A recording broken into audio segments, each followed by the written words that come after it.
Well, let's move on now swiftly to shares in the internet company Bright Station. They've been falling today after reporting less than sparkling results in the first quarter. The company reported losses of £111,000 compared to a previous profit of £425.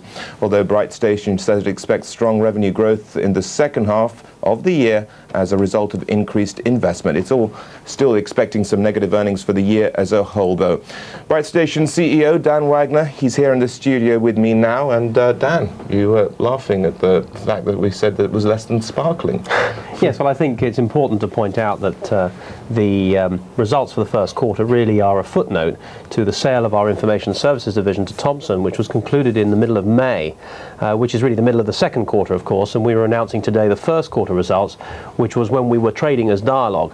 So really, I think the important thing today is to look at what's been happening in the last 6 weeks under the banner of the Bright Station entity, which is the new company following the sale of the Information Services division and the retention of all the technologies that Bright Station now owns.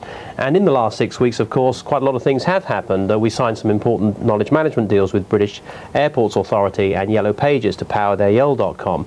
We acquired the technology assets of Boo, which enable us to provide e-commerce solutions to a growing market in Europe who are now looking to outsource their e-commerce activities rather than invest in them directly. Let's come back to your strategy in a minute, but just tell us a bit about what Bright Station does for people who don't know. Okay.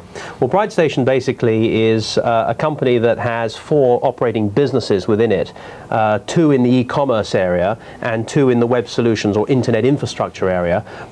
All 4 of those businesses use core technologies that Bright Station has owned and developed over many, many years under the guise of Dialog and Made prior to that in providing internet and e-commerce solutions. So those businesses ultimately will become independent companies. Bright Station will continue to invest and develop new businesses using those technologies and new ones that we develop over time. So what are you going to do with the assets of Boo and the various other technology, the various bits of technology you've retained from various sectors?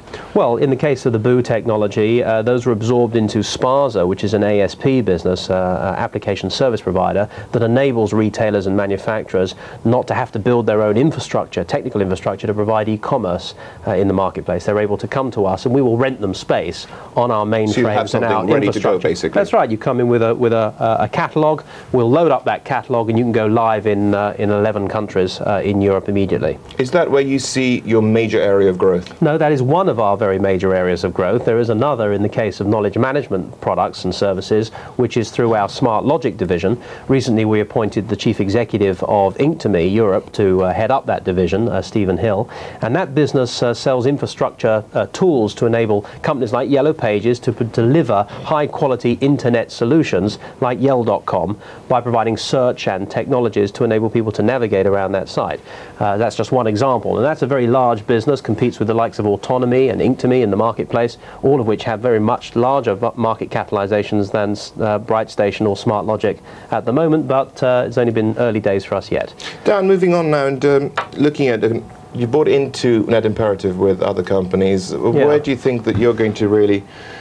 What are you going to do with that company after it went into liquidation? What can you do with it that the management team that was in place couldn't? Well, I think we shouldn't make too much of Net Imperative. It's a small investment from Bright Station. We do add a lot of value in terms of being able to provide search and structure technologies to assist them in their content distribution.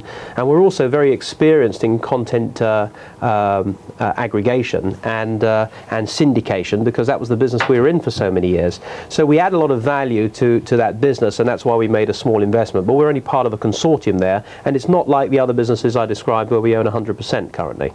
Dan, just very briefly, people have been talking a lot about burn rates at the moment, cash burn rates. Where does Bright Station figure in that? Well, as you mentioned before, in terms of our ongoing businesses, we're talking about small burn rates relative to the business as a whole. We have £30 million in cash.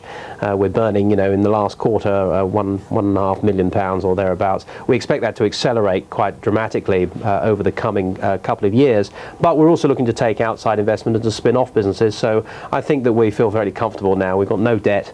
We're in a very different position. Dan, thank you so much for coming in. Pleasure. Dan Wagner, CEO of Bright Station, there talking us through that company's results and what we can expect from it in the future.